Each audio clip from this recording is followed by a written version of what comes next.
오늘 이 아침도 하나님께서 여러분을 사랑하셔서 이곳에 불러주셨고, 또 여러분이 사모하고 갈망하는 모습으로 귀를 열고 마음의 문을 열 여러분에게 오늘 또 말씀으로 놀라운 축복의 자리로 여러분을 인도해 주시리라 믿습니다.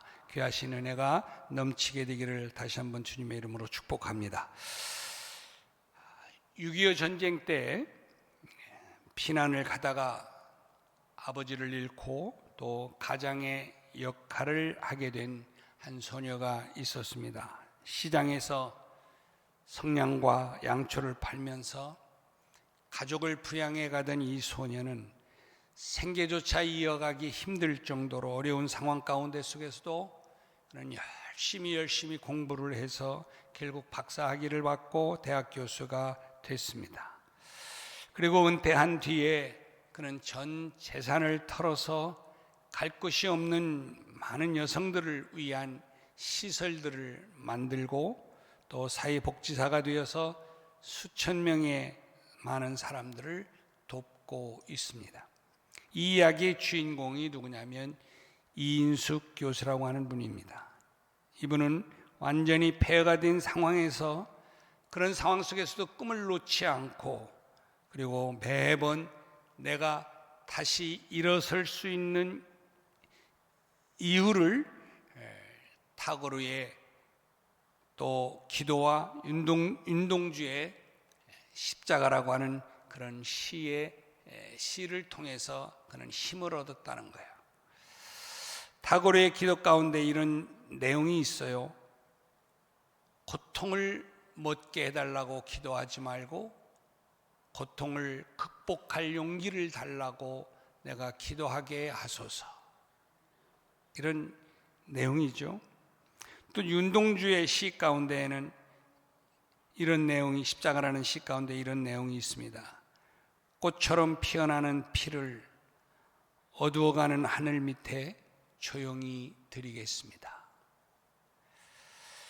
이인숙 씨는 이런 시를 어려움이 있을 때마다 날마다 묵상하고 뒤누이면서 이런 시들을 통해서 매일 밤 위로를 받고 또 다음 날 살아갈 힘과 용기를 얻었다는 것입니다. 그렇게 하루하루를 버티다 보니까 10년이 지났고 또 30년이 지나자 꿈에 바라던 대학 교수가 됐고, 그렇게 얻은 부와 이 모든 명예를 내가 누구를 위해서 어떻게 써야 할지 깨닫게 되는 지혜도 생겼다, 이렇게 고백을 해요. 여러분, 이렇게 한 줄의 짧은 시를 통해서도 사람이 이렇게 힘을 얻고 다시 한번 생명이 살아나는 용기를 갖게 된다고 하면, 여러분, 하나님의 말씀은 어떨까요? 히브리서 4장 12절 말씀을 보면 이렇게 말씀하죠. 하나님의 말씀은 살았고 운동력이 있어서 좌우의 날선 어떤 검보다도 예리해서 혼과 영과 관절과 골수를 찔러 쪼개기까지 하면서 또 마음의 생각과 뜻을 판단하신다. 이게 하나님의 말씀이다, 이렇게 소개합니다. 또한 시편 119편 105절 말씀은 엊그제 우리 성전사님이 금요 예배 때 설교하시면서 인용도 하셨는데 이렇게 말씀하죠. 주의 말씀은 내 발의 등이요 내 길의 빛입니다. 이렇게 말씀합니다. 하나님의 말씀이 내게 어떤 영향을 미치는가 하는 것을 잘 설명해 주는 말씀이죠. 지금으로부터 약 3000년 전에 다윗은요, 위로는 형이 7이나 있었고, 또 그런데 유독 아버지는 막내 아들인 이 다윗에게 힘들고 어려운 일인 양을 치는 이러한 일을 시켰습니다. 그러나 다윗은 이 일을 기쁨으로 받아들여요. 불평할 수도 있었을지 모르지만 그는 그렇게 하지 않고 열심히 맡겨진 일에 최선을 다합니다. 들판에 나가서 양을 돌보면서 물맷돌을 던지는 연습을 해요. 또 그리고 악기를 잘 타도록 연습하고 또 찬양을 연습했습니다. 그래서 물맷돌을 던지는 고수가 되죠. 그래서 맹수들로부터 내 양을 지키는 이 귀한 일을 잘 감당합니다. 또 수준급의 악기를 연주하는 연주자가 되었습니다. 그의 이런 실력이 어느 정도였는가 하면 다윗이 수금을 탈 때에 악기가 들렸던 사울왕의 안에 있던 이 악기가 떠나가는 놀라운 역사가 있었습니다. 또 물맷돌을 돌리는 그 솜씨가 얼마나 정교하고 훌륭했는지 그가 던진 이 물맷돌 하나로 그 어마어마한 장수 골리앗을 쓰러뜨렸습니다. 이럴 정도로 다윗은요 아주 능력이 있었습니다. 그런데요 다윗의 일생이 그렇게 평탄치만은 않았습니다. 골리앗을 죽인 이후에는 오히려 사울왕의 시기와 질투, 미움으로 인해서 10여 년이 넘는 세월 동안을 도망 다녔습니다. 그래서 왕자들의 반란도 일어나면서요 그러면서 울면서 도망을 다니는 신사가 됐습니다. 그런데 이런 엄청난 고난과 어려움을 겪는 그런 힘든 상황 속에서 다윗이 어떤 고백을 할 수 있을까요? 자, 오늘 본문 말씀 우리가 읽은 이 시편 23편이 그런 상황 속에서 다윗이 쓴 시입니다. 다윗은 이 시편 23편을 통해서 내가 이 짧은 인생을 살아보니 하나님은 언제나 선한 능력으로 나를 인도해 주시고 보호해 주셨다 이렇게 고백을 합니다. 그래서 다윗은 결단하기를 내가 평생 하나님만을 섬기겠다 이렇게 고백하는 거예요. 우리가 살아가는 오늘의 삶의 자리가 정말 힘들고 어렵게 느끼는 때가 많이 있어요. 특별히 사업을 하시는 분들은 요즘에 더욱더 실감을 하는 것 같아요. 그래서 만나서 이야기를 해보면 정말 힘들어요 이런 말씀을 많이 합니다. 뿐만 아니라 직장 생활을 하는 사람들도 동일한 체온을 느끼고 있습니다. 어쨌든 이런저런 이유로 개인적인 힘든 시간을 보내시는 분들이 의외로 많아요. 정말 힘들어하는 것 같습니다. 고난의 터널이 왜 이렇게 긴지, 어려움이 왜 이렇게 계속되어지는지 알 수가 없다는 거죠. 언제 이 어려움의 터널이 끝나고 밝은 빛을 좀 볼 수 있는지 우리가 알 수가 없습니다. 그래서 오늘 본문 말씀을 통해서 비록 지금 내게 어려움이 있지만 그럼에도 불구하고 우리를 인도하시고 보호하시는 하나님의 은혜를 오늘 고백하는 이 다윗의 이 고백을 통해서 우리 모두가 함께 깨닫게 되는 은혜를 누렸으면 좋겠습니다. 우리 모두 하나님의 말씀을 붙들고 이런 승리의 노래 좀 여러분 모두가 함께 부르면서 나아갈 수 있었으면 좋겠습니다. 자, 그렇다면 다윗이 경험한 하나님, 그 선한 능력으로 다윗을 인도하신 하나님은 우리를 어떻게 인도하시는가 하는 것입니다. 첫 번째로 한번 보면요, 하나님은 그 선하신 능력으로 우리를 부족함이 없게 인도하신다는 거예요. 부족함이 없게 인도하신다. 자, 오늘 본문을 보면 다윗은요, 하나님을 나의 목자시다 이렇게 부릅니다. 목자는 양을 위해서 때에 따라서 푸른 풀밭으로 또 맑은 물을 찾아다니는 존재, 그게 목자예요. 또 양을 앞에서 이끌고 뒤에서 밀어주는 그 존재, 바로 그가 목자죠. 밤에 양이 잠들어도 혹시 모를 사자, 이리, 늑대 이런 것들이 내 양을 물어갈까 봐, 공격할까 봐 제대로 잠을 이루지도 못하고 지키시는 존재, 그가 목자입니다. 아침이면 양들의 이름을 하나하나 불러가면서 우리 밖으로 내보내고, 또 밤이 되면 하나하나 이름을 불러가며 체크하면서 양을 우리 가운데로 인도해드리는 존재, 그가 목자예요. 자기 자신은 먹지도 못하고 잠도 제대로 못 자도 양들은 잘 채우고 먹이려고 하는 존재, 그가 목자입니다. 심지어 양을 위해서라면 목숨도 아끼지 않겠다고 하는 그 존재가 바로 목자입니다. 다윗은요, 자기가 목동일을 해봤기 때문에 목자가 아닌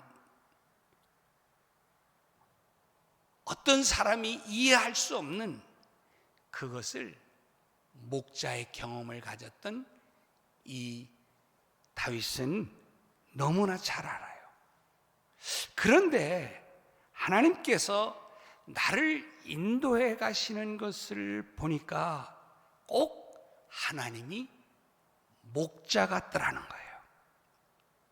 그래서 다윗은 하나님을 나의 목자라고 이렇게 부르면서 그분이 선한 능력으로 나를 부족함이 없이 여기까지 인도해 주셨고, 그리고 그렇게 앞으로도 인도해 주실 것이라고 하는 사실을 믿고 지금 이렇게 고백을 하고 있는 거예요. 자신이 믿음의 길을 걸을 수 있도록 목자 되신 하나님께서 나를 이렇게 인도해 주셨다고 지금 고백을 하고 있는 것입니다. 주님은 우리를 향해서 요한복음 10장 10절을 통해서 이렇게 말씀하죠. 나는 선한 목자다. 나는 선한 목자다. 선한 목자는 양들을 위해서 목숨을 버리기까지 한다. 이게 예수님이 말씀하는 거예요. 목자로서. 여러분, 하나님은 다윗에게만 목자가 되어서 인생길을 부족함이 없도록 특별히 인도해 주시는 것이 아니라 저와 여러분 우리에게도 그렇게 해 주시는 분이신 줄로 믿습니다. 그래서 우리 주님은 선언하시는 거잖아요. 나는 선한 목자다. 너는 나의 양이다.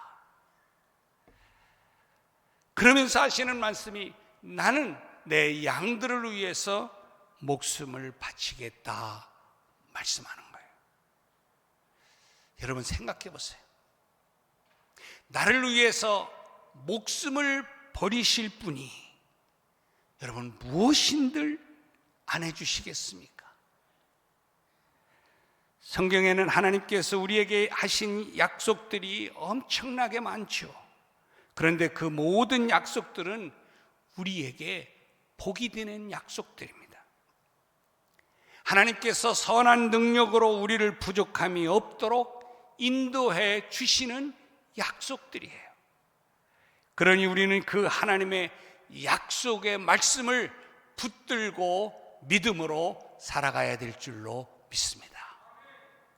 여러분, 야곱을 보세요. 그가 얼마나 간사하고 거짓말을 잘합니까? 마치 우리 같죠? 나 같아요. 그런데요, 그런 야곱에게 하나님이 뭐라고 말씀하시는지 아세요?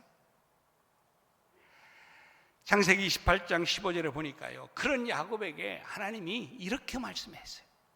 내가 내게 허락한 것을 다 이룰 때까지 나는 너를 떠나지 아니하리라. 내가 너에게 계획한, 너를 통해서 이룰 이 모든 일들을 다 이룰 때까지 나는 절대로 내 곁을 떠나지 아니할 것이다. 그래요, 하나님은 저와 여러분을 향한 큰 꿈이 있는 걸 믿습니다.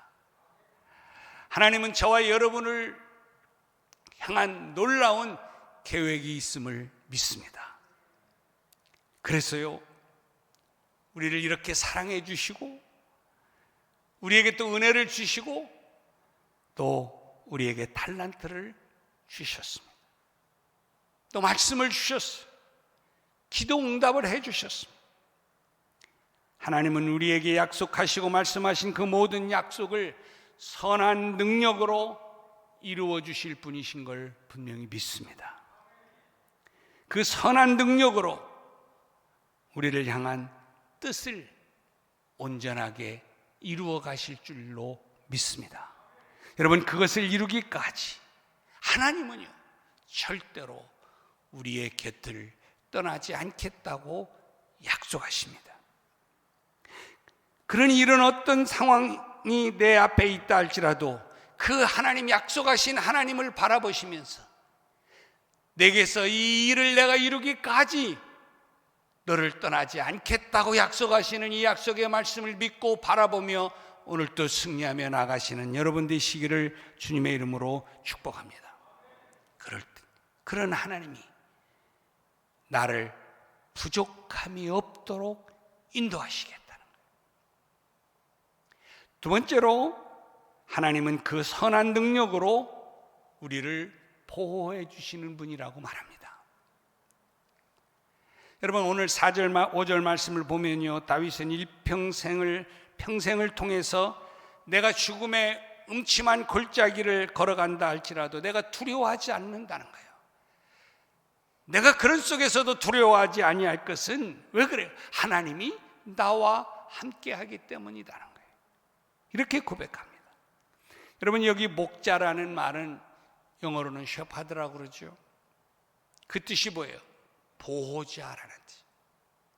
보호해주는 존재, 나를 보호해주는 존재, 그가 목자, 셰퍼드라.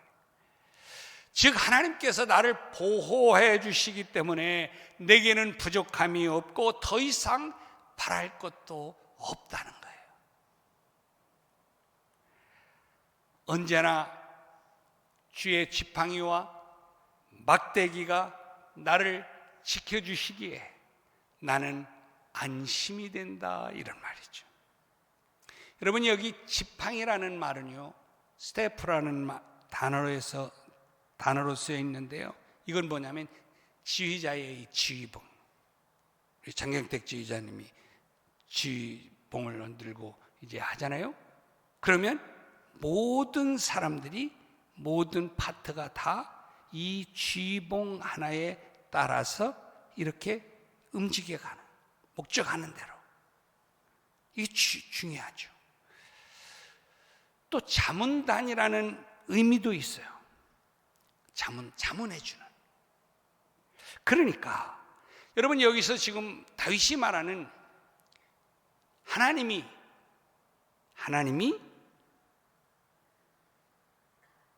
지팡이로, 막대기로 나를 인도하시고 보호하신다, 이 말은 우리가 어디로 가야 할지 막막하고 그래서 방황하고 당황하고 있을 때에 하나님은 이 지휘봉으로 이렇게 가, 저렇게 가, 이렇게 내 갈 길을 지휘해 주신다는 거예요.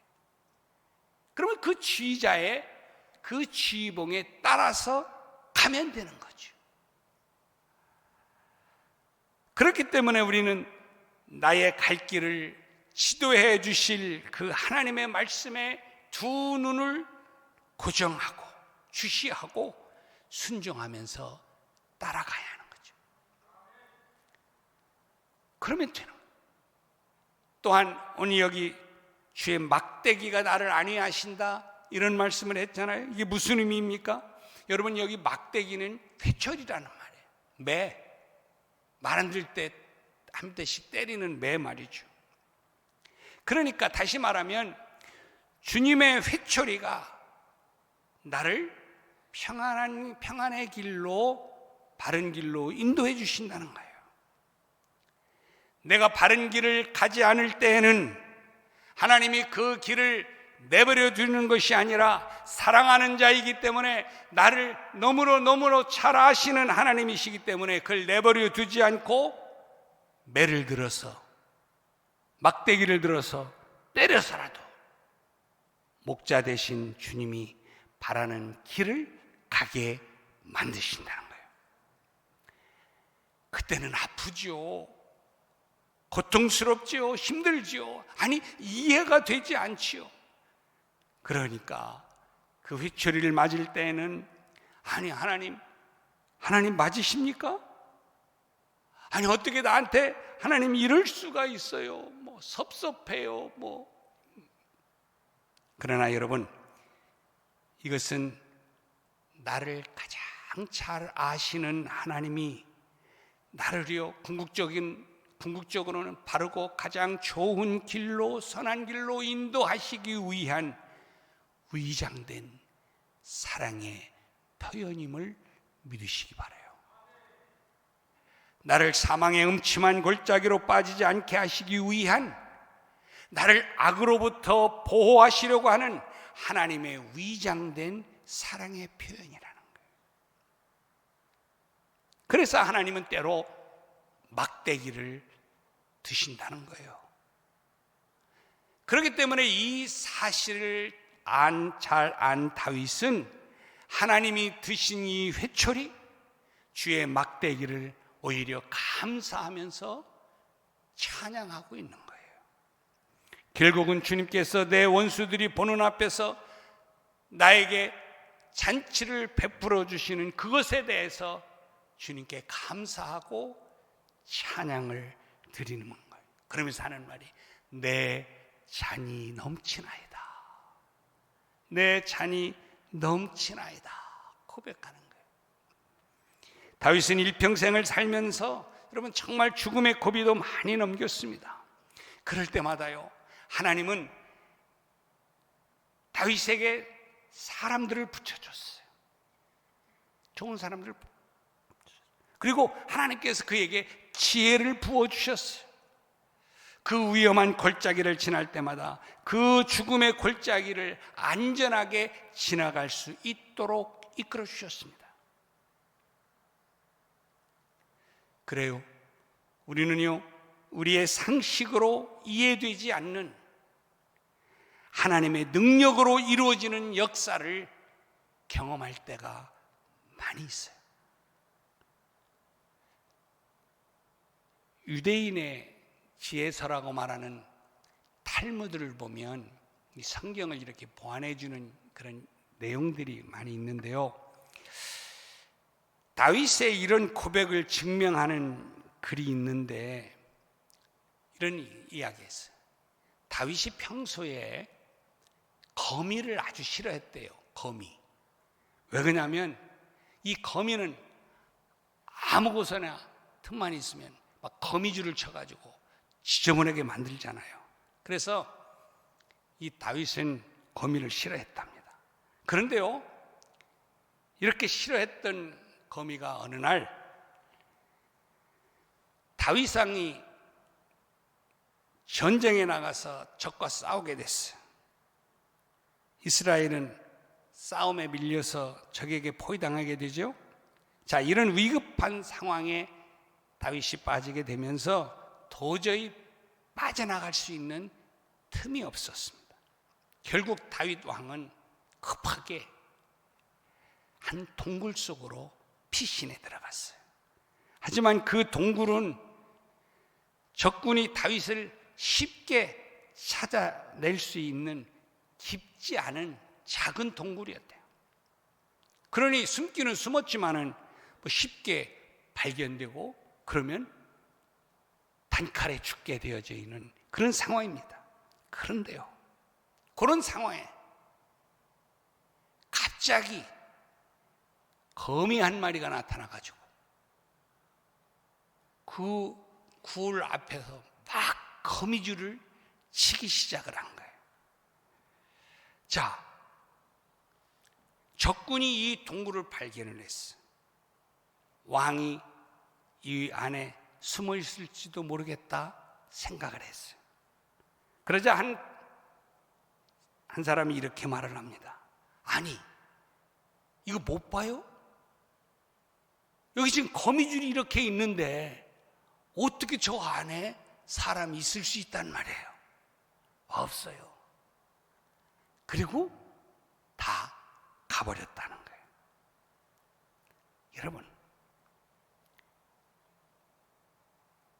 하나님은 이렇게 다윗을 죽음의 위기에서도 기가 막힌 방법으로 우리 인간의 생각으로 상상할 수 없는 방법, 아니 다윗이 그렇게 싫어했던 거미조차도 사용하셔서 하나님이 그를 죽을 목숨에서 건져내 주시는 걸 우리가 어떻게 이해할 수 있습니까?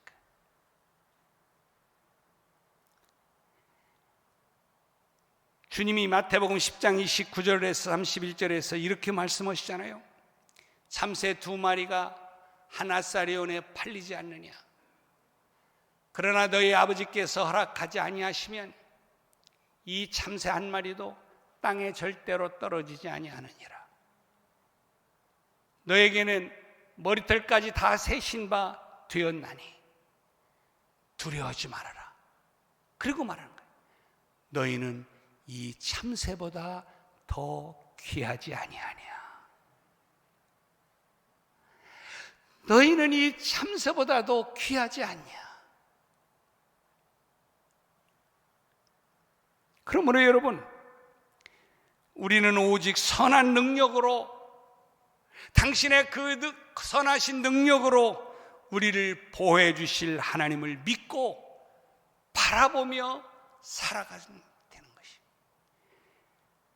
오늘의 상황이 어떠하든지 우리를 이렇게 온전하고 안전하게 보호하실 하나님을 믿고 바라보면서 오늘 또 그 하나님을 말씀에 따라 순종하며 나아가시는 여러분이 될 때에 하나님이 여러분을 가장 아름다운 곳으로 보호하시고 이끌어 주실 줄로 믿습니다. 마지막 3번째로요. 그러므로 이 다윗은 이제 하나님의 그 선하신 능력을 바라보면서 언제나 하나님 안에서 살겠다고 고백해요. 하나님 안에서 살겠다. 자, 6절 말씀에 보면 다윗은 하나님의 선하심과 사랑이 평생 나에게 있을 것이기에 나는 여호와의 집에서 영원히 살리라 말합니다. 주 안에서 살겠다라고 고백하는 거죠. 다윗은요, 그래서 일평생 하나님 안에서 살기를 원했고 또 그렇게 평생을 살았습니다. 여러분, 다윗이 제일 두려워했던 것이 무엇인지 아세요? 하나님이 내게서 떠나가는 거였어요. 시편 51편을 보면 다윗의 참회시라고 되어 있잖아요. 이 말씀은, 이 내용은 다윗이 밧세바와 간음을 한 다음에 범죄를 숨기기 위해서 그의 남편 우리아를 전쟁에 내서 죽이죠. 그러고 난 다음에 선지자 나단으로부터 무서운 책망을 받습니다. 그리고 난 다음에 쓴 시가 시편 51편이에요. 그런데 거기 내용에 이런 말을 해요. 나를 주 앞에서 쫓아내지 마시며, 나를 주 앞에서 쫓아내지 마시며 주의 성령을 내게서 거두지 마옵소서. 왜 이 말을 합니까? 지금 절규하는 게 뭐예요? 하나님, 나를 하나님 곁에서, 하나님 안에서 내쫓지 마십시오. 내가 하나님을 떠나서는 아무것도 존재할 수 없는 존재입니다. 하나님이 내 안에, 내가 하나님 안에, 하나님과 나는 함께 있어야만 살아갈 수 있는 존재입니다. 하나님, 내 곁을 떠나가지 마옵소서. 하나님이 내 곁을 떠난다, 내가 하나님을 떠나는 것이 이렇게도 그는 두려워했습니다. 사랑하는 여러분, 여러분에게 이 믿음이 있습니까? 여러분, 이게 진짜 믿음 아닐까요? 하나님이 내게서 떠난다고 하면 내 인생은 그 아무것도 없는 끝이다. 그래서요, 다윗은 하나님 안에 늘 거하기 위해서 성전을 지키를 그렇게 사모했고, 그리고 성전을 하나님께 드리고 싶었고, 그러면서 성전을 중심으로 살기를 원했습니다. 그만큼 다윗은 하나님 안에 살기를 원했고, 다윗은 그 고백대로 그렇게 살았어요. 사랑하는 여러분, 우리의 삶도 이렇게 되기를 소망합니다. 그래서 다윗이요, 시편 1편에서 말하는 대로 내가 오직 여호와의 율법을 주야로 묵상하며 그 율법을 주야로 묵상하는 삶을 내가 살겠다, 이런 소원을 했던 것이죠. 사랑하는 여러분, 이제 여러분의 삶이 언제나 하나님 안에서 사는 삶이 되기를 주님의 이름으로 축복합니다. 그게요, 가장 큰 복이에요. 가장 큰 행복인 것을 기억하십시오. 오늘 마지막으로 이 모든 말씀을 정리하면서요, 독일의 한 목사님의 이야기를 좀 소개하고 마치려고 합니다. 여러분 들어보셨을 이름인데, 디트리 본 회포라고 하는 목사님이십니다. 이 본 회포 목사님은요, 20세기 독일이 배출한 훌륭한 목회자요, 천재적 신학자였습니다. 그가 14살에 목사가 되기로 결심하고 17살에 티빙겐 대학에 입학을 합니다. 그리고 그 이듬해에 베를린 대학에서 신학을 공부했습니다. 그리고 24살에 신학 박사가 되어서 교수가 됐습니다. 그러면서 그는 강의와 목회를 병행하죠. 그런데 그런 본회포 목사님에게 위기가 찾아오게 된 것은 독일에서 히틀러가 정권을 잡으면서 그의 삶에 위기가 찾아옵니다. 이 본회포 목사님은요, 히틀러의 독재와 또 유대인 탄압 정책을 공개적으로 반대를 했고, 그 결과 정치 경찰의 감시를 받기 시작합니다. 그렇지만 자신의 의견을 굽히지 않고 우리 기독교 신앙의 순수성을 지키기 위해서 그는 끝까지 노력을 합니다. 그러던 중 이 목사님은 뉴욕에 있는 유명한 유니온 신학교에서 강의 요청을 받고 미국으로 건너갑니다. 좋은 길이 계속 열릴 수 있었지만 조국의 현실을 그냥 두고 올 수가 없어서 그는 모든 것 내려놓고 다시 독일로 돌아옵니다. 독일로 돌아간다면 생명을 잃을 가능성이 있다는 사실을 잘 압니다. 결국 독일로 돌아온 후 반히틀러 운동에 그가 참여했고 1942년 나치 전복 음모가 발각되면서 본헤퍼 목사님은 체포되고 1944년에 게슈타포 감옥으로 이송이 됩니다. 그리고 이듬해 1월 7일 수용소로 옮겨지면서 4월 9일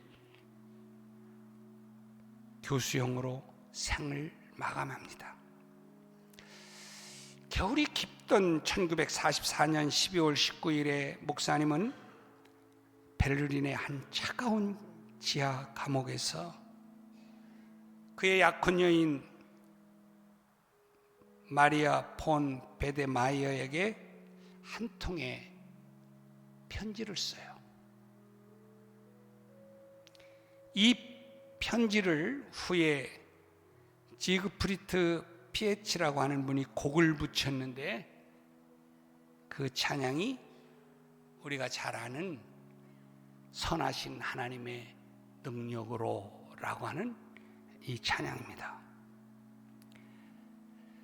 그 차가운 감옥 속에서 본헤퍼 목사님은 이렇게 글을 써갑니다. 그러며 고백해요. 주님의 선하신 능력으로 나를 안으시네. 그 크신 팔로 나를 붙드시네. 절망 속에서도 흔들리지 않고 사랑하는 주 얼굴 구하리. 선한 능력으로 나는 일어서리라. 주만 의지하리라. 믿음으로 우리 고대한에 주 오실 그날 영광의 새날을 맞이하리라. 승리의 새날을 맞이하리라. 차가운 감옥에서 죽음을 기다리면서도 매일매일 새롭게 하시는 그 하나님을 바라보면서 고백한 이 고백이 저와 여러분의 모두의 고백이 되기를 간절히 소망합니다.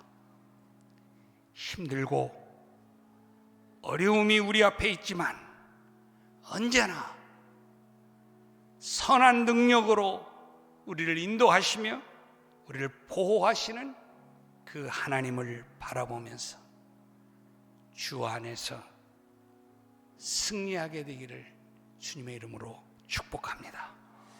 여러분 오늘 주신 말씀을 좀 기억하면서 본헤퍼 목사님의 이 고백을 담은 찬양을 부르면서 마지막으로 부르면서 나도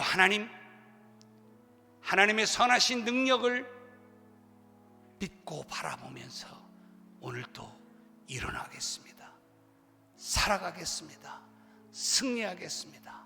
이 마음으로 찬양을 부르고 기도했으면 좋겠습니다.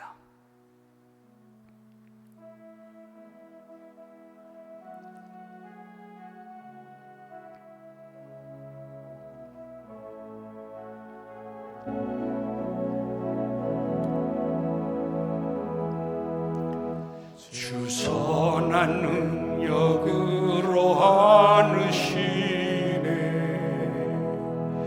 그 크신 팔로 날 붙드시네. 절망 속에도 흔들리지 않고 사랑하는 주 얼굴 배워리. 선한 능력으로 일어서리. 주만 의지하리.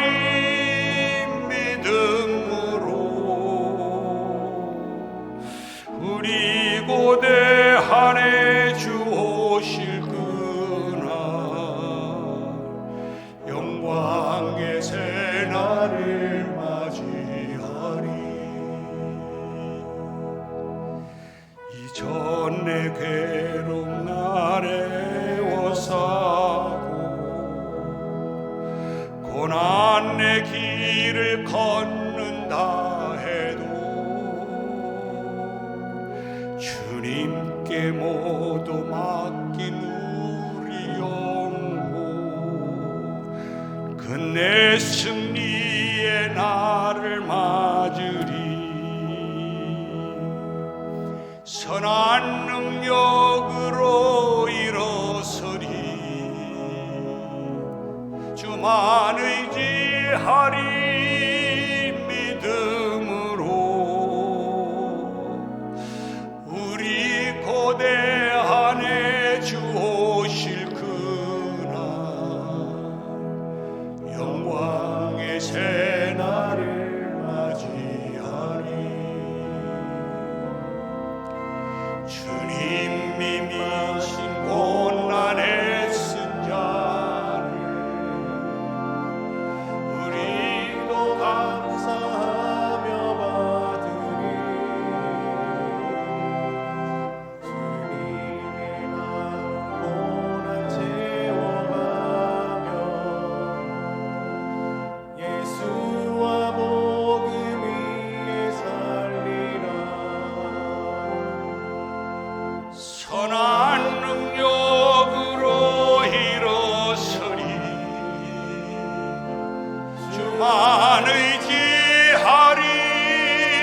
믿음으로 우리 고대한에 주 오실 영광의 새날을 맞이. 영광의 새날을 맞이하리. 영광의 새날을 맞이하리. 그리고 같이 한번 하나님 성으로 기도했으면 좋겠습니다.